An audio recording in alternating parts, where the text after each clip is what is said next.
So this is a great photo we've got here, really sunny day. Can you tell us a bit about when this was taken and the circumstances around this photo? Yeah, sure. This was September 2019. It was the first official Norwich Car-Free Day, and actually the last, because now it's a great bit of news is that it's been upgraded to Norfolk Car-Free Day. Last year we persuaded the county to take on the concept. Yeah, but this was a city centre street in Norwich that was used for just anything really. Like, it was a lot of creative play. It was just kind of taken over by the community for the day, and it was just a brilliant fun day. I think probably about 200 people came, maybe more, throughout the course of the day. I love the scene. It's a sort of almost utopian scene that we've got here in this photo. I like the fact that the kids are obviously playing with chalk on the ground, which can presumably be washed off fairly easily. I also like the fact that there's in the background there's a guy with a bike and a bike helmet as well. So really showing that you can still get around on these car-free days, and it's encouraging people to use bicycles and use less polluting forms of transport.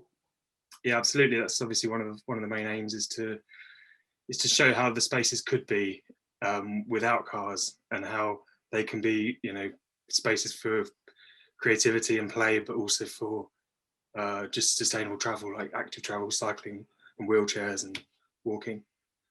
So how did the idea come about in the first place?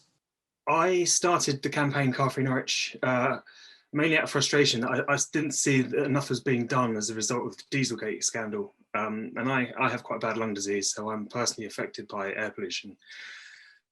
So it's largely about air pollution, but then I also started to realise what I see as just the great injustice of how our streets are currently used, and how little autonomy children have compared to how they used to.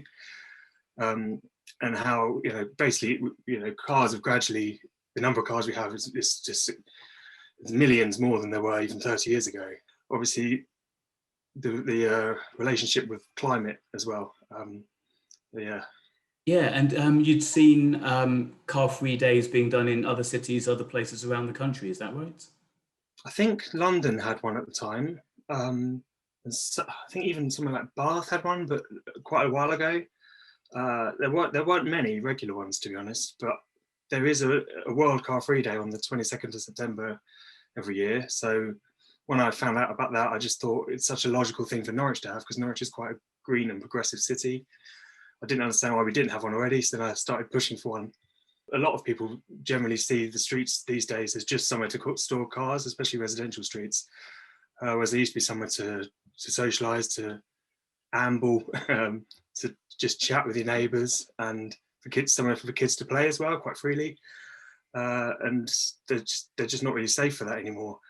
There was a particularly powerful story in the newspaper quite a few years ago, which was about how it was comparing how far children would walk on their own independently, and it was comparing generations. So there was a child, the parent and the grandparent, and the grandparent would go something like, I can't remember, like 30 odd miles circumference around their home. The parent about 10 miles, and the child would be, I don't know, lucky if they go half a mile. And today some just wouldn't go out anywhere on their own, like lucky if they go in their garden. And so that's just, when I saw that, I just thought it was so depressing. Like, it really hit home, because I was lucky to live on a cul-de-sac, and it was, there weren't that many cars in the 80s, so I could play freely all the time. And it just seems so tragic that a lot of children don't have that today. And the other thing that I like about this image is that this is an image which can be replicated. So just as you've taken inspiration from other schemes around the UK and indeed the World Car-Free Day, this is the type of image that anyone listening, anyone watching can actually replicate. It's very achievable. You can contact your council if they haven't got a car-free day already, and talk to them about arranging a car-free day. Absolutely, yeah. This is, like I say, this is city centre street, but quite a lot of councils, I think about 80 odd, have a play street policy, which means they'd be amenable to you closing your own road. And it sounds like it'd be a huge task, but it's not that difficult really. You just have to get the support of quite a few of your neighbours, and it's not often, it's just for like a few hours, just to give children that space. Yeah, it can make such a difference. And it's the sort of thing that when people just don't know it's possible, and when they do it, you know, people then talk about it, and then it spreads. So it's, yeah, it's quite inspiring.